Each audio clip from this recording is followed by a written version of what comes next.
สบายดีคุณงามจะมาซอยเบียกนี่บ่อ๋อมีจักคนผู้สาวมาซอยเบียก4 คนแสดงว่าไปเมื่อใดก็คือเจ้าก็มีแต่ซอยเบียกเขาเนาะเมื่อใดเจ้าสิเอาคือกันเจ้านะมีแต่ซอยกับซอยเบียกเขาเลยช่วงนี้บ่มีไผเอาเลยอ๋ออิสาหมู่เนาะหมู่ได้ผัวเนาะ นี่ทุกคนซุ้มเผาบรูบานเฮานี่อันนี้จะคือแบบเขาเจ้ากระต้อนหับหมู่บ้านเจ้าบ่าวได้ขึ้นเฮยเคลื่อนสารต้องอยู่ในห่างอันน้อยหรือว่าตูบกระไดบ้านเฮาเอิญทุกคนต้องอยู่จุดนี้ว่าคาเส้นสอดจุดนี้เลยทุกคนมักกะทินภาษามังกรก็มักกะทินบ่ผู้นี้หมู่เจ้าบ่สบายดีเด้อเจ้าซื้อในใดเสือนางอานางโอ้สาวนางมีแต่คนงามเนาะจะต้มยังเฉาก๊กอยู่หันน่ะมอในเพื่อนเจ้าน่ะยืนเจ้ากินแบ่ขาดองโซนางนี่ประมาณจักล้านเนาะ30 ล้านเฉพาะขาดองบ่คำในบ่มีคนในนี้ได้คนเดียวผู้ได้เป็นแม่คู่ผู้ได้เป็นเด็กเชื่อบ่ล้างคุยล้างวงนี่คือบริหารหนังสือเลยมียังผู้สาวหมู่บ้านเจ้าสาวกกคือบริหารหนังสือหลายๆคนหาเห็นบ่เห็นจากวันนี้เฉาไปพ่อแม่บ่ให้เฮียนเป็นไรเขาก็ไม่ได้เรียนให้เวียกให้งานแสดงว่าบ้านเฮานี่สาวลาวสาวโสดนี่เฮ็ดเวียกแต่น้อยๆเนาะเราถาหนุ่มไทยมาหาเนาะเบิ่งความจริงน้องว่ามักบ่าวอยู่รุ่นใหญ่คันซื้อวัดบาทน้องสิเฮ็ดคายนี่ผู้บ่าวก็ซื้ออยู่บ่เคยเลยบ่เคยคายมีแต่ตำกินเอง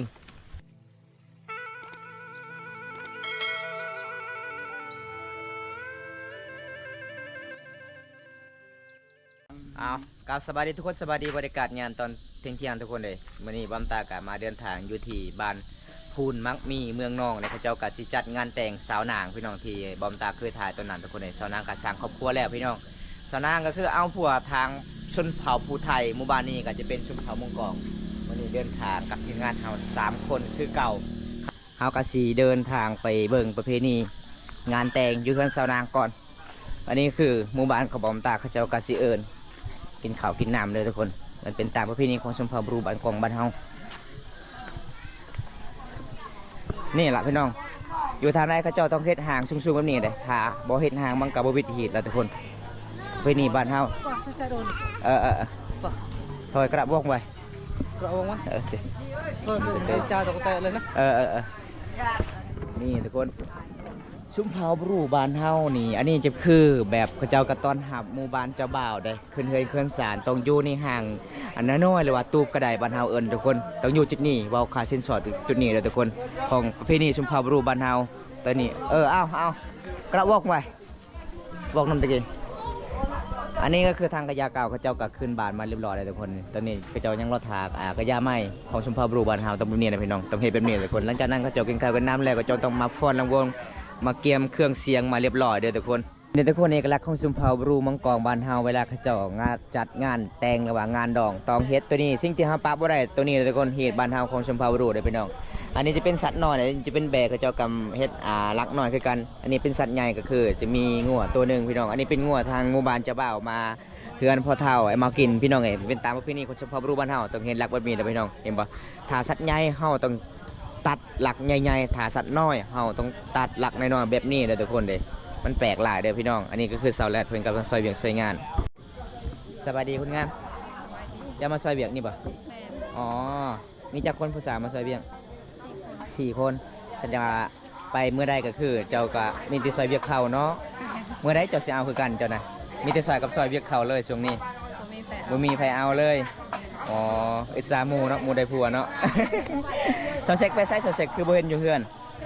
ไปเฮ็ดงานและไปรับจ้างบ่น้องโอ้แสดงว่ามื้อนี้เจ้าก็บ่ได้เลี้ยงแบ่ได้มื้อนี้ได้ ตอนนี้เจ้ามาซอยเวียกบ่อ๋อจังมองจึงหมู่บ้านเจ้าบ่าวมา2 โมงตอนแรงแสดงว่ามื้อนี้ก็เจ้าไปนอนบ่ไปนอนบ่อ๋อตอนแรงก็คือกลางคืนนี่พรลำวงเลยเอามาเบิ่งเสาแลดมาพรลำวงกลางคืนทุกคนมาเบิ่งเอามาซอยเวียกเลยน้องเอ้ยวันนี้เดินทางหมู่บ้านพูนมังมีมาเยี่ยมมายามสาวกกคือเก่าสาวสวยประจำหมู่บ้านฟูนมักมีอันนี้ล่ะพี่น้องฟูนมักมีหมู่บ้านนี้เขาจะปลูกมักมีหลายเด้บ้านเฮาเอิ้นบ้านปูนปะไหนนี่น้องสาวเพิ่นสบายดีสาวกกเจ้าเฮ็ดหยังนี่นะ ฮะช่วยอันติมังยังเขินนะมังกระทินภาษามังกรก็มังกระทินบ่ผู้นี้หมู่เจ้าบ่สบายดีเด้อ สบายดี เจ้าซื้อในใด เสื้อนาง อานางโอ้สาวนางมีแต่คนงามเนาะผู้ใดซื้อนางเด้ เอามื้อนี้ดีฟอสาวนางคนสวยสาวสวยประจำหมู่บ้านฟูนเมืองมีเลยทุกคนดีฟอสาวกกสาวนาง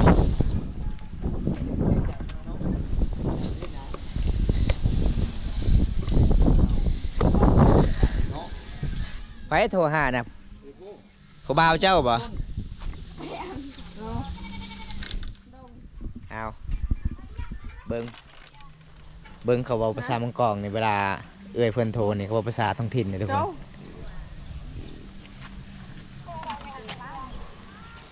ลมผู้บ่าวเจ้าก่อนนั่นเลยแน่รุ่นนี้เลยยังจกนะ เบิ้ลมันจำได้ไงไหน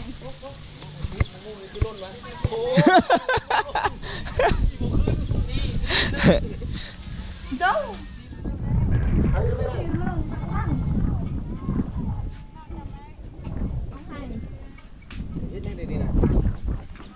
เอายังจะว่าหัวหน้าดงไห้โอ้ย ไปใช่เดี๋ยวนี้นะ กินส้มบ่ จะต้มยังเฉาก๊กอยู่หันน่ะนะมอนี่เพื่อนจะนะ ยืนเจ้ากินแบเอ้า กินให้ยังเฮ็ดดองบ่ จำเฮ็ดบ่น้องโอ้ผู้ได้เจ็บอยู่ที่เฮือนนะ เพื่อนคุณเด้อ นี่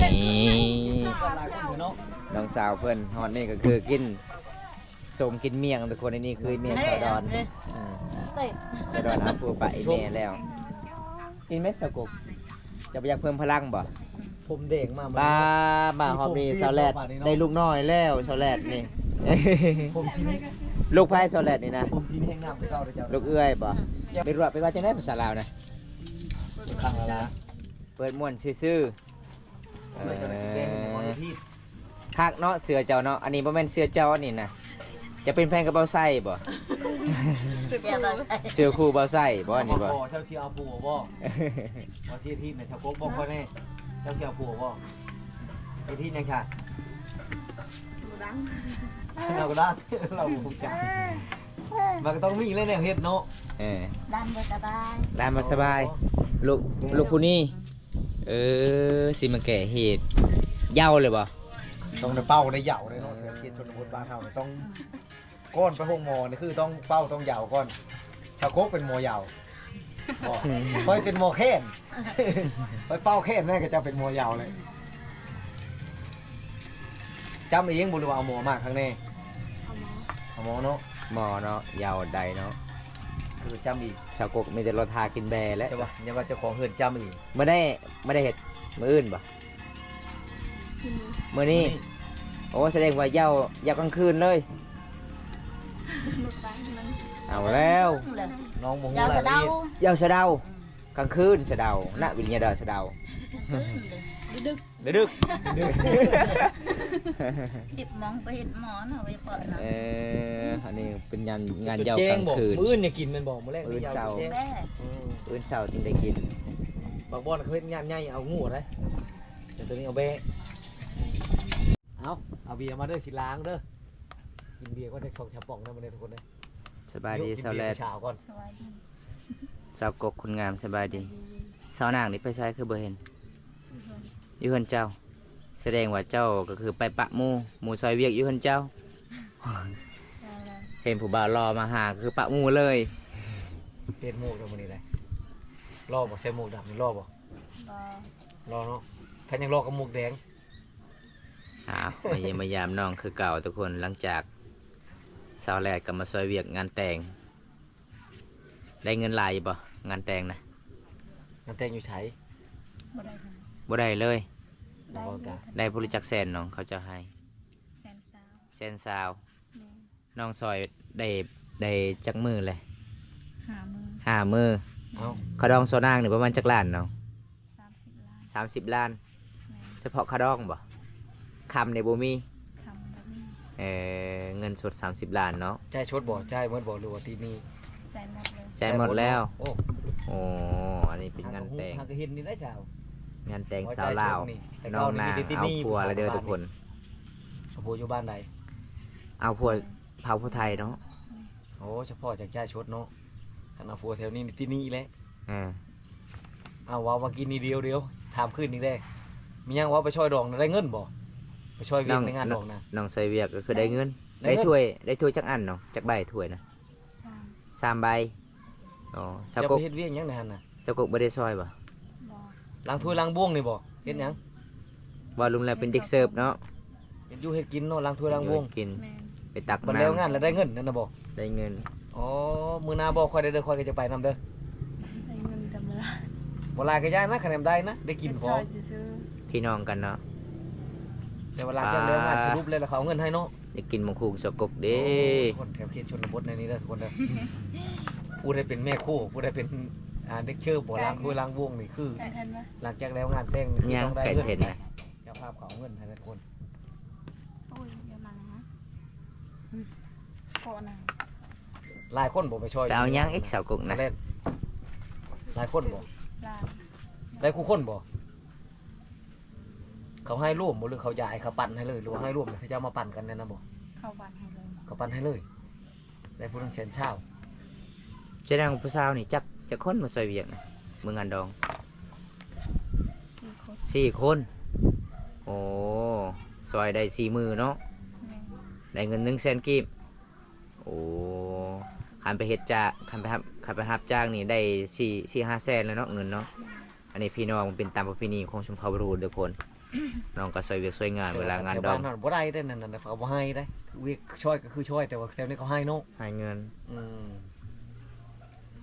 สาวนางที่ทีมงานเขาไปถ่ายก็คือสาวนางเอาพัวเลยทุกคนเนี่ยเขาดอง30 ล้านกี ข้อยก็บ่ได้ทายนำ สาวนางผู้ตุยๆเนาะ แม่น ผู้ตุยๆขาว ได้30เนาะ ๆพัวล่าส้มเจ้าได้เท่า ฮะ อย่าว่าเฮาเท่ากว่า น้อยชาวเลดเท่าไอ้เท่าบ่ บ่ได้เท้า บ่ได้เท่ากำลังโล่จากก่อนนี่ไหม เอาเพิ่มความหล่อ100%อีกแล้ว อันนี้สิคายบ่นี่บ่สิคายอยู่งานดองบ่ บ่ สิกินซื่อๆเยือนสกกมื้อนี้ก็เฮ็ดเด้เขากินแบบจักโต 1 ตัว1 โตเนาะโอ้เป็นงานยาวแน่เลยทุกคนเลยประเพณีชมพูบรูบ้านเฮาถ้าคนจะเป็นอยู่ในเฮือนในศาลต้องเฮ็ดงานยาวถ้าบ่ได้เฮ็ดมันก็บ่วิทย์เฮ็ดแล้วทุกคนเป็นความเชื่อแบบโบราณรุ่นปู่ย่าตายายแต่กี้เลยทุกคนเลยบางคนก็ว่าเป็นหยังเนาะชนบทเวลาการเจ็บเป็นคือบ่ได้เข้าห้องหมอเนี่ยถ้าเฮาผิดเหตุอยู่เฮือนเฮาเข้าห้องหมอมันก็บ่ดีเลยทุกคนคันเป็นพยาธิไข้ยุงก็คือเข้าห้องหมอได้อยู่ ใช้ชาวกกไปใช้บัดนี้คือบ่เฮ็ดต่อถ้าชาวกกเจ้าหรือชาวกกสิต่ำ 2 คน สาวกกโอ้สาวกกนี่ตามเป็นเนาะ เฮ็ดกินเก่งเลยชาวกกได้ชาวแรกนี่คือกันเฮ็ดกินนี่แซ่บสีมือนี่ชุดยอด อีแม่จะเว้าอายุเจ้า13 ปีแม่นบ่ จักอะไร จากไร อันบ่แม่นที่ แต่สาวเสกว่าเจะอายุ17 ปีแล้วสาวเสกเว้านะ ชุดหลายก็บ่จื้ออายุลูกเขาแล้วนับให้แม่นบ่ นับเห็ดให้ นับให้ลูกเกิดตอนทางให้อยู่หันอยู่นี่ว่าบ่จื้อแล้วมันหลายปีแล้ว สาวแลนด์นี่ไปเมื่อใดก็มีติดซอยงานเขาเจ้าได้บัดงานลาวจักหน่อยจักมีบ่คนมาซอยนะจักหน่อยก็เท่าย้อน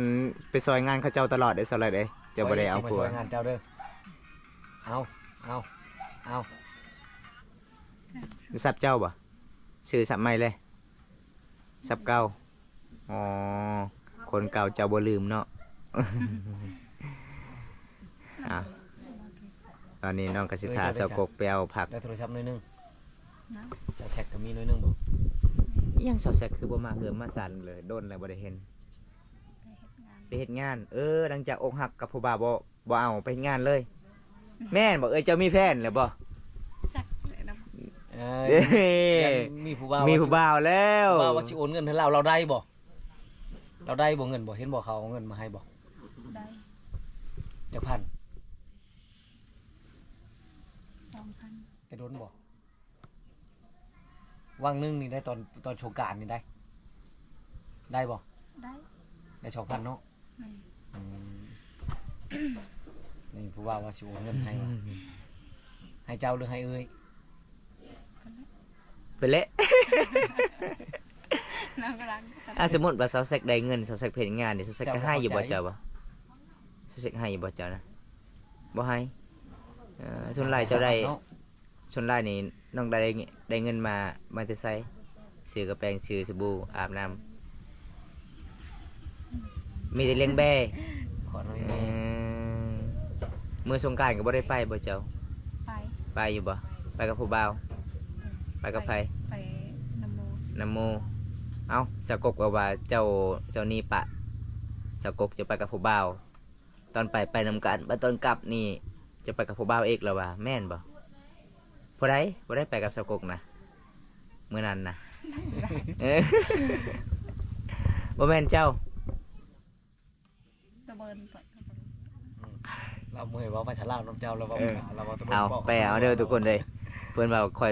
ยก็บ่ยอมแล้วข่อยบ่ ผู้บ่าว ข่อยบ่ได้ไปเพิ่นว่า ข่อยหยอกน้องแล้วทุกคนเลยน้องรับความจริงบ่ได้เด้อทุกคนมันบ่แม่นเรื่องที่แท้จริงน้องไปกับหมู่คู่ส่วนหลายเคสนบทเป็นสาวโสดนี่ไปเที่ยวละลายคนกับหมู่คู่ เนาะมะฮุ่งบ่ทันได้ตำก็กินเลยหิวบ่หิวข้าว เวลาน้องใส่ กินข้าวแล้วบ่เจ้า กินแล้ว กินแล้วคิดว่ายังบ่ทันได้กินข้าว เวลาน้องตำหมู่คุ้งนี่น้องใส่หยังแหน่ ใช่บางหัวใจ ใส่ปลาแดะ ใส่ปลาแดะหรือปลาแดกฮะ ปลาแดะ ปลาแดะ ภาษามงกอกปลาแดะเนาะอ๋อปลาแดะหยังปลาแดะเรียง ไปได้อึ้ง ปลาแดะกา ปลาแดะอาการะวังเด้อทุกคนปลาแดะอากามันง่าได้ปังเลยเด้นี่สาวนางก็มามื้อนี้นี่มีแต่สาวโสดๆเลยทุกคนเลย3คนนี่แม่นพอได้อายุหลายที่สุดเจ้า3คนนี่นะ เจ้ายังอันนั้นมาใหม่อีกเลยนะทุกค คอน ยละ เจ้าหลายที่สุดจักปีเจ้า28 ปันให้ได้ชมปีอายุเจ้าปันให้ได้ชมปีชาวกบปันให้ได้ชมปียังจะได้ สาวนางอายุจักปีเจ้านาง15แสดงว่าจะเป็นสาวนางน้อยเนาะสาวนางใหญ่เอาพัวเลยเด้เนาะมีสองนางหมู่บ้านนี่ แกะเช่นนี้บ่ใช่ตำลังคือบ่ต่ำก้อนแกะเช่เลยบ่ จะตั้งงานกัน แกะใช่ถ้วยแสดงว่าเจ้า3คนนี่นอนกันนอนน้ำกันบ่เฮือนไผเฮือนมันโอ้กับผู้บ่าวมาหานี่น่าสิเมื่อหลายเที่ยวไปเที่ยวมาเด้อทุกคนเลยใครมาหาสาวกบ่มักลงไปหาสาวนางบ่มักลงไปหาสาวแรดบ่มักบัดนี้ ลั กลั ก บ เกือบ เออ มาเปิดมองคนเดิมว่าคนลักเกือบแต่เจ้าชุดวัยรุ่นตะกี้ได้ชาวกบไปเล่นผู้สาวผมมักลักเกือบเขา สุดควายตะกี้ไปเล่นผู้สาวผู้สาวบ่ลุกนี่เขารักมาไหมเวลาทำไมผู้สาวต้มนี่ ขันเกือบ รักมากินหมัด บุตาเราเด้อชาวกบขันเกือบเจ้าบุเห็นมือหน้าแล้วเป็นบ้าบุตาเราเด้อรักเด้อ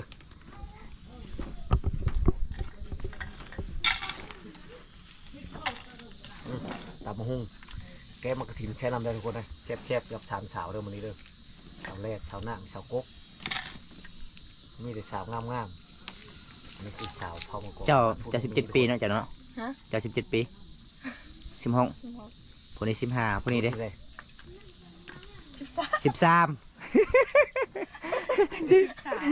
13ใหญ่กว่าเนาะ เร่งรุดเนาะเร่งรุดเนาะ 16คือกันแสดงว่าผู้นี้เป็นน้องเจ้าบ่ผู้นี้บ่ ลองกัน แต่น้องใหญ่นี่เนาะจะทาเบิ่งเรากินหยังคือใหญ่เลย จะเอาผู้บ่าวนะสานาง เอา เอาผู้บ่าวล้นได้เจ้านะแต่ว่าสิเอานี่ค่อยสิหาเด้ผู้บ่าวเท่าบ่เป็นหยังหลายๆคนนี่ส่วนหลายมักผู้บ่าวเท่านี่เป็นหยังเนาะคือมักผู้บ่าวเท่าหลายๆคน มาพอดี จริงใจบ่เฉพาะสาวนางนี่เพิ่นเอาผู้บ่าวเท่าเลยเนาะสาวนางใหญ่นี่มันเพิ่นเอาผู้บ่าวเท่าเลยได้อายุหลายแล้วตอนอายุมัน40 ปี โอ้ ส่วนสาวนางฮอดอายุ18 ปีเนาะ ยังมา ยังบ่ฮอดบ่สาวนาง17 ปีเนาะ เราก็ได้ขดอกลายก็มู่เป็นปัจจุบันนี่ เขาดอง30 ล้านกีบทั้งหมูทั้งไก่ทั้งควายอยู่หั่นหมดบ่30 ล้านกีบบ่ฮะเฉพาะขาดองบ่โอ้หมูไก่ทั้งห้างอีกโอ้แสดงว่าฮอด60-70 ล้านพุ่นแหละ เราได้ดีเลยปืนได้ก็มีแต่ตินนี่เลย อันนี้เอาว่าท่องหมดเลย เตติบิตก็ติดหนี้เนาะเตติบิตเนาะตันไปส่งติดหนี้ก่อนจ่าย10 ล้าน อืม บัดมืองานดองใหญ่หรือว่างานแต่งใหญ่ต้องใจายหมดเลย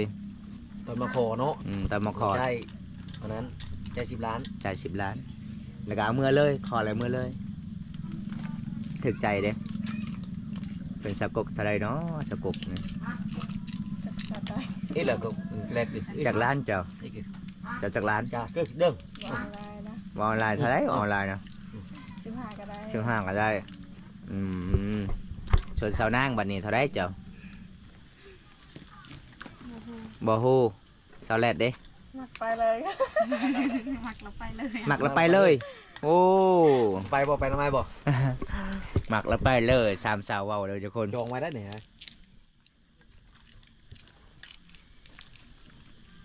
เล่นกับบ่มีแต่น้ำตาลเอามาเบิ่งสูตรกินง่ายอยู่ง่ายเลยทุกคนใส่แต่มะกระถินมันแสบน้องว่าชวนทีมงานเฮานี่กินเอาเลยเบิ่งนี่บ่ได้ใช้ผู้สาวเลย มาพร้อมมันเลยครับกินในชมกินตรงนี้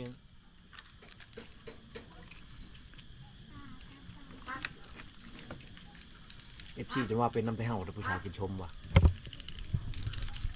เป็นทุเรียน กินทุกมื้อเลยส่วนหลายนี่เรามากินสมหยัง สมองมอง มะม่วงเหรอ กับตะมันหิน มะม่วงมีแห้งเด้อกินแล้วมีแห้งคือไห้คือสวน แม่น เวลาเฮาออกให้ออกสวนเนี่ยต้องกินมะม่วงเนาะตอนพักตอนเที่ยงๆมันแสบเด้ชาวนางเป็นลูกสาวลาบ่เจ้าบ่ลูกสาวกกก็เลยคิดว่าลูกสาวลา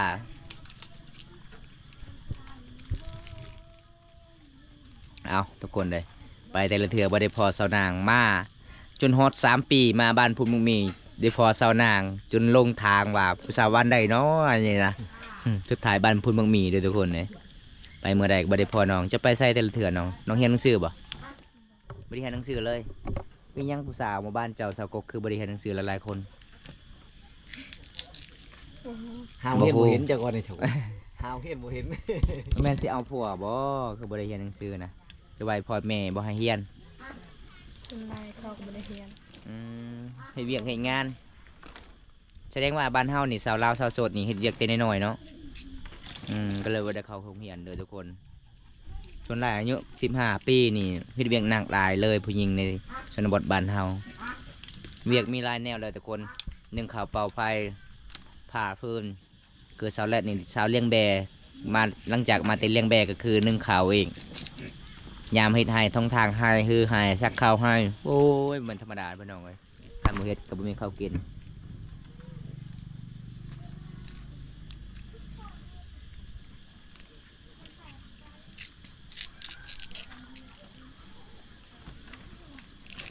ภาษามังกรเอิ้นว่าจังได้นี่นะ อินเทน อันเทนอ่านเทนบ่ภาษาลาวเด้ มากระทิน มากระทิน เท่นต้องว่าไหวได้ โอ้เทน7 8 9 10 เอาภาษามันคล้ายๆกันกับภาษาลาวเลยทุกคนภาษาบรูมังกรเลยตอนนี้น้องก็สิตามมาคุงให้กินก่อนถ้าว่าได้อยากกินพีมือ3 สาวนี่ก็มาได้บ้านภูเมืองมีด้วยทุกคนมื้อนี้ก็มี FC คนหนึงอยากมาเยี่ยมมายามสาวลาวสุดท้ายบ่เห็นมาเลยบอมตาลอทาโอ้ยมาแท้หรือบ่พี่น้องเอ้ยก็คือตอนนี้3 สาวนี่รอทาอยู่เฮือนสาวแรกเลยได้ รอทาหนุ่มไทยมาหาเนาะเบิ่งความจริงน้องว่ามักบ่าวอายุรุ่นใหญ่เอาเพิ่นก็อายุรุ่นใหญ่อีหลีได้เพิ่นมาอายุประมาณ60 ปี นี่ว่าผู้บ่าวมาหาจะน้อยอายุรุ่นใหญ่แล้วนี่เล่นเข้าป่าบ่ได้นี่น้องเอ้ย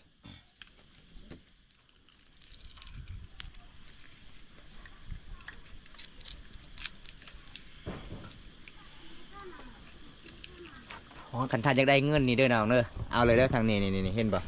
บ่าวแก้วนี่โอ้ยเงินหลายเลย เงินขับเงินคูณได้แต่นี่ได้ให้ไหมตัวนี้เงินตัวนี้บ่ให้มันเสียกงเนาะ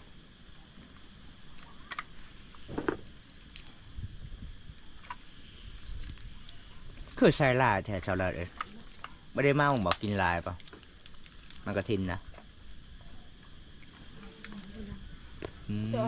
แสดงว่าจะกินเองเนาะนี่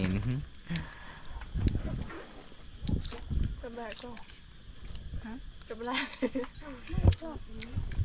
อะไรเลย เอาตอนนี้น้องกาสีกินปรุงแต่งก่อนเลยทุกคนตำมะฮุงมาเบิ่งวิถีชีวิตสาวลาวสูตรแบบง่ายๆกินง่ายอยู่ง่าย เป็นสาวโสด3 คนหมู่บ้านฟูมงมีเมืองนองแค่โซนเขตหมู่บ้านนี้นอกจากเมืองนองทุกคน แต่หมู่บ้านนี้มีสัญญาณโทรศัพท์ดีเด้อพี่น้องเลยส่วนหลายสาวลาวคนนี้ก็เจ้ากับบริเฮ็ดหนังสือเพราะว่าอีหยังคือบริเฮ็ดหนังสือเพราะว่าน้องๆก็เฮ็ดเวียกเฮ็ดงานตั้งแต่น้อยเลยเรียนรู้วิธีดำรงชีวิตการเฮ็ดไร่เฮ็ดสวนของชมเผ่ารูมังกรบ้านเฮาเด้อทุกคนส่วนหลายหมู่บ้านนี้ก็บ่ค่อยเฮ็ดหน้าหลายพี่น้องมีแต่เฮ็ดไร่ปลูกข้าวเฮ็ดสวนปลูกมันสำปะหลังปีนี้ก็คือราคามันสำปะหลังมันก็ลดลงเนี่ยพี่น้องโล600กีบสูงสุดมันก็ขึ้นโล1,000กีบพี่น้องเลยมันก็บ่คุ้มกิน เริ่มแล้วบ่บัดนี้บ่ชะกกลงมือตำแล้วบ่เฮ็ดตื้อหมกเพชรอีไรเราบ่มั่นใจ สายลายเซฟลายเสากก เพชรลายมันที่น้อยชะกกเนาะเริ่มบ่มั่นใจแล้วชะกกนี่ตื้อหมกเพชรตำหลังนี้เพราะว่าจะตำแรกไล่หมกเพชรนะตำแบบอยู่หานน่ะเป็นหน่วยอยู่ก็มีปลาแรกมาได้ใช่ไหนชื่อหรือเฮ็ดเองบัดนี้ชื่อเนาะทง500คือเก้าทง200 2,000ไม่200เฮ็ดใส่เป็นต้อนนำใส่ปลาแดกตอนชื่อเป็นกั๊บนั่นเลยบอกกั๊บเท่าไหร15,000